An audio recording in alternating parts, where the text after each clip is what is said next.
বাংলাদেশের রাজনীতিতে মেজর আক্তার একজন উল্লেখযোগ্য নাম। তাকে নতুন করে পরিচয় করে দেওয়ার দরকার নেই। তার বীরত্ব, তার সাহস, তার স্পষ্টবাদিতা, বিদ্রোহ করার ক্ষমতা এসব এক অনন্য নজির স্থাপন করেছে বাংলাদেশে। বহুবার তিনি বিএনপি থেকে বহিষ্কৃত হয়েছেন। বিএনপি তাকে যতবারই বহিষ্কার করে, খালেদা জিয়ার প্রতি তার মমত্ব ততই বাড়ে। আবার বিএনপি থেকে যতই তাকে বহিষ্কার করা হয়, তারেক রহমান সাহেব যতই তাকে দূরে ঠেলে রাখার চেষ্টা করেন না কেন, তিনি তারেক রহমান সাহেবের প্রতি রাগ করে কখনো কখনো এমন কিছু কথা বলেন যা কিনা আপত্তিকর। কিন্তু দিন শেষে একান্তে তার সঙ্গে যাদের খাতির আছে তারা জানেন যে তিনি তারেক রহমান সাহেবকেই নেতা মনে করেন। তিনি বিএনপির প্ল্যাটফর্মে থেকে আওয়ামী লীগের প্রশংসা করেন, অনেক সময় জামাতেরও প্রশংসা করেন। আবার সমালোচনা যখন তার করার দরকার হয় তিনি সবার সমালোচনা করেন, এমনকি তার নিজেরও সমালোচনা করেন, যেটা বাংলাদেশে বিরল। এই জন্য তিনি আলোচিত নন, তার সঙ্গে সঙ্গে সমালোচিত এবং একই সঙ্গে বিতর্কিত। আমি তার নির্বাচন এলাকায় গিয়েছি, অসম্ভব জনপ্রিয়। আবার সেখানে তার প্রতিপক্ষের নিকট তিনি অনেকটা জম, একেবারে জমের মতো তাকে ভয় পায়। লম্বা শরীর, মেজাজ গরম। তার ডাকনাম হলো রঞ্জন, মেজর রঞ্জন। এবং খুব যুবক বয়সে তিনি যখন কিশোরগঞ্জের এমপি হলেন, মেজর রঞ্জন যখন এমপি হলেন, ওটা একটা দেখার মতো দৃশ্য ছিল। ক্যাপ পরে ঘোরাফেরা করতেন, আর্মির একটা ভাবসাব আছে। এবং ওই যে তার যে এলাকা, ওটা একটা ডাকাতের এলাকা, চোরের এলাকা। তো সব এলাকাতে ডাকাত চোরের এলাকাতে খুব দুর্ধর্ষ দিনে দুপুরে মানে ট্রেন ডাকাতি হয়। তো সেখানে মেজর রঞ্জন যখন এমপি হলেন, তো তার সেই যে কটিয়াদি ওই এলাকা সোজা করতে তার খুব বেশি দিন সময় লাগেনি। এবং তিনি এখনও ওইরকম এমপি নাই, ঢাল নাই, তলোয়ার নাই, কিচ্ছু নেই, বুড়া হয়ে গেছেন। কিন্তু ওই হাক ডাক আগের মতোই আছে। ভাঙা একটা বাড়িতে থাকেন, একটা খামার আছে, খামার বাড়িতে থাকেন, একা একা ঘোরাফেরা করেন। মানে ওই চোর আসবে, ডাকাত আসবে, গুন্ডা আসবে, তার সামনে পড়বে, ওইরকম ওই এলাকাতে মানে কারো এরকম দুঃসাহস নেই। তো ওইরকম একটা ভাবসাব নিয়েছিলেন। জাতীয় রাজনীতিতেও তিনি কথাবার্তা বলেন, কখনো কাউকে ভয় পেয়েছেন কোনো কথা বলতে আমার কাছে মনে হয়নি। যথেষ্ট একটা সময় আলোচিত ছিলেন, তার আলোচনা হতো তার যাকে বলা হয় কথা নিয়ে, বার্তা নিয়ে। তো ইদানিংও তিনি বেশ একেবারে চোখালো চোখালো, ঝাঁঝালো ঝাঁঝালো কথাবার্তা বলছেন ডক্টর মোহাম্মদ ইউনূসকে নিয়ে। কিন্তু যেটা হলো যে আমি গোলাম মোল্লা রনি, গোবেচারা মানুষ, আমি একটা কথা বললে অনেকেই হাউকাউ করে ওঠে। এর কারণ হলো আমার গাল খুব নরম। মানে কাউকে আক্রমণ করার মতো আমার কোনো পেশি শক্তি নেই। আমার নামের সঙ্গে সেই মেজর নেই, ব্রিগেডিয়ার নেই, কর্নেল নেই, কিংবা টাকা পয়সা, ধনসম্পদ যা কিছু দরকার ওই জিনিসগুলো নেই। ফলে আমরা যখন কোনো একটা সরকারের পক্ষে কথাবার্তা বলি, সবাই এখানে হাউকাউ করে ওঠে। কিন্তু মেজর আক্তারকে যদি কেউ শালা বলে, তিনি তাকে সুধীর ভাই না বলে তিনি ছাড়বেন না। তার দিকে যদি কেউ এক হাত এগিয়ে আসেন, তিনি 10 হাত নিয়ে তার গালের উপর একটা চটকানি না মারা পর্যন্ত তিনি ছাড়েন না। ফলে কি হচ্ছে, ওই যে দেশ বিদেশে অনেক লোক আছে যাদেরকে গালির সম্রাট বলা হয়, তারা আমাদের মতো লোকদেরকে নিয়ে গালাগালি করেন, কিন্তু মেজর আক্তারকে নিয়ে গালি দেওয়ার মতো সেই ডক্টর ইউনূস থেকে শুরু করে তার যারা লোকজন রয়েছেন তাদের কারোরই সেটা নেই।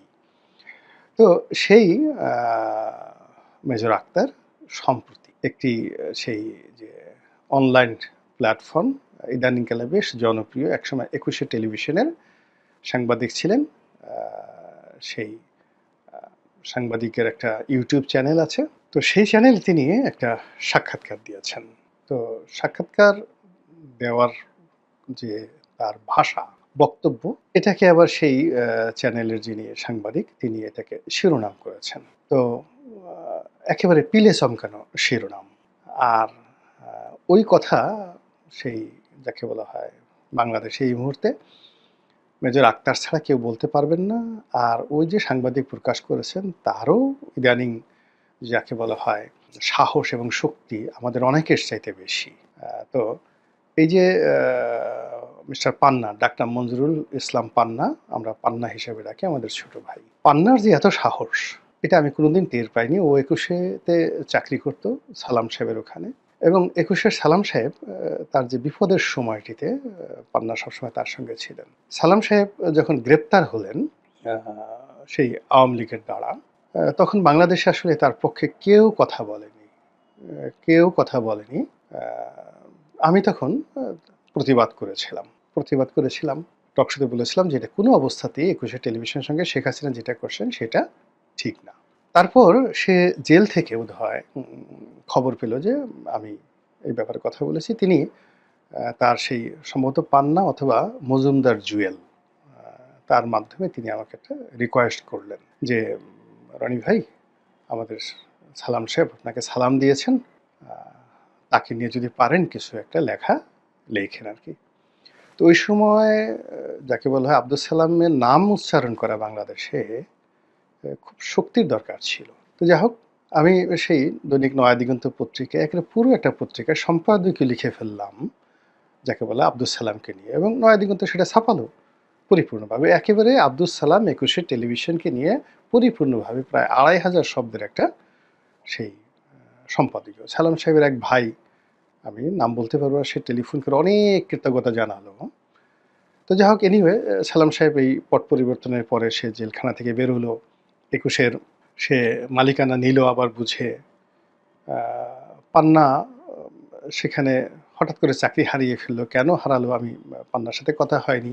এখন সে ইউটিউব করে এবং এখান থেকে তার যে আয় রোজগার হয় সে দেখা গেল 10 বছর চাকরি করলে যা আয় না করতো তার চেয়ে গত 10 মাসে তার আয় রোজগার ভালো হয়েছে। পান্না খুব ভালো করছে, সব দিক থেকে পান্না ভালো করছে। তো সেই পান্নার যে সাহস, তার সঙ্গে সঙ্গে আবার এই মেজর আক্তারের যে সাহস একত্র হয়ে গেছে।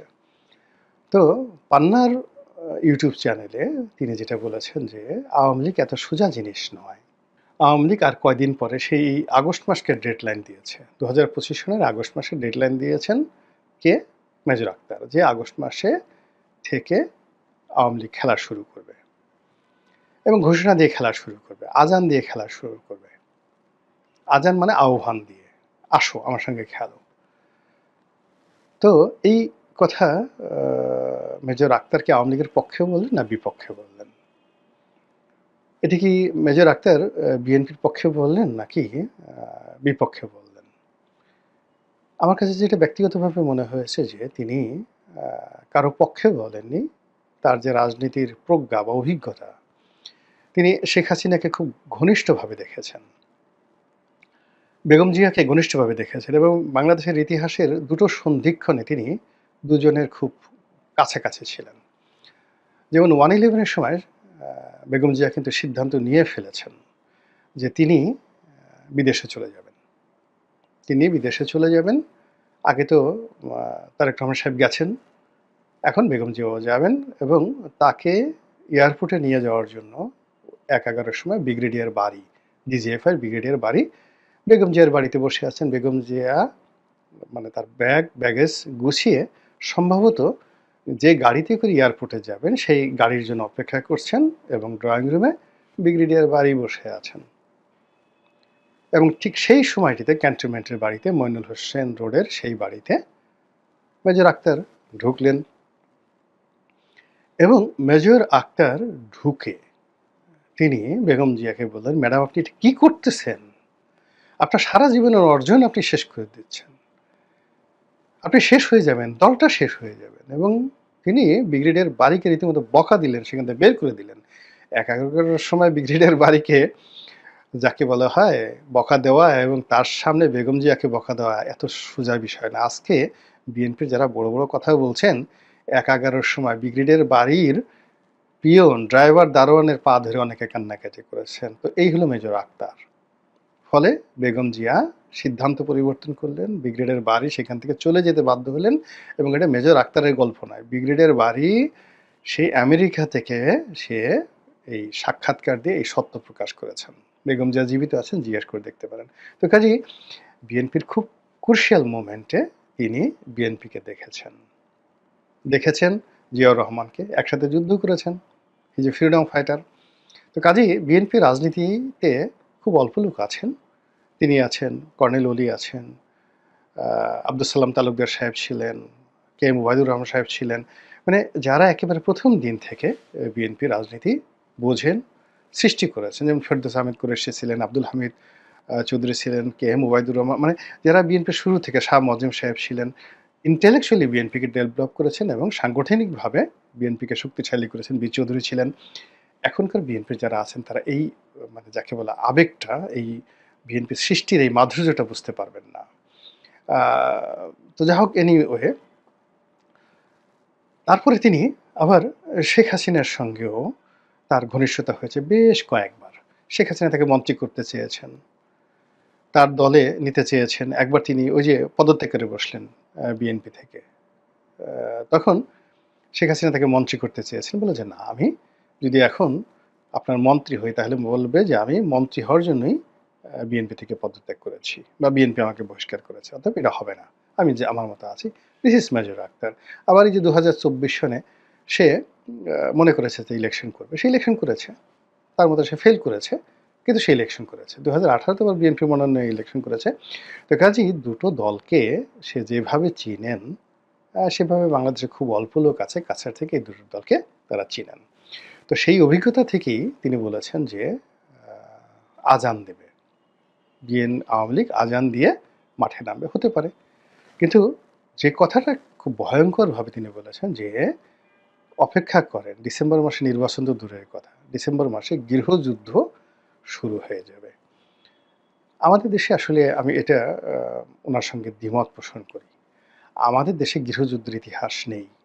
আমি ইতিহাসের ব্যাপারে মেজর আক্তারের সাথে অনেক বিষয়ে দ্বিমত পোষণ করতে পারি। এর কারণ হলো এই বিষয়ে আমি অনেকদিন যাবৎ পড়াশোনা করছি। আমাদের দেশে মারামারি, হানাহানি, অরাজকতা মানে অনেকটা ব্রাহ্মণবাড়িয়া টাইপের এরকম ঘটনা আছে যেগুলো আসলে ৪৮ ঘন্টার মধ্যে নিষ্পত্তি হয়ে যায়। তারপরে সেগুলো নিয়ে ধরেন মামলা মোকদ্দমা চলে কোর্ট কাছারিতে।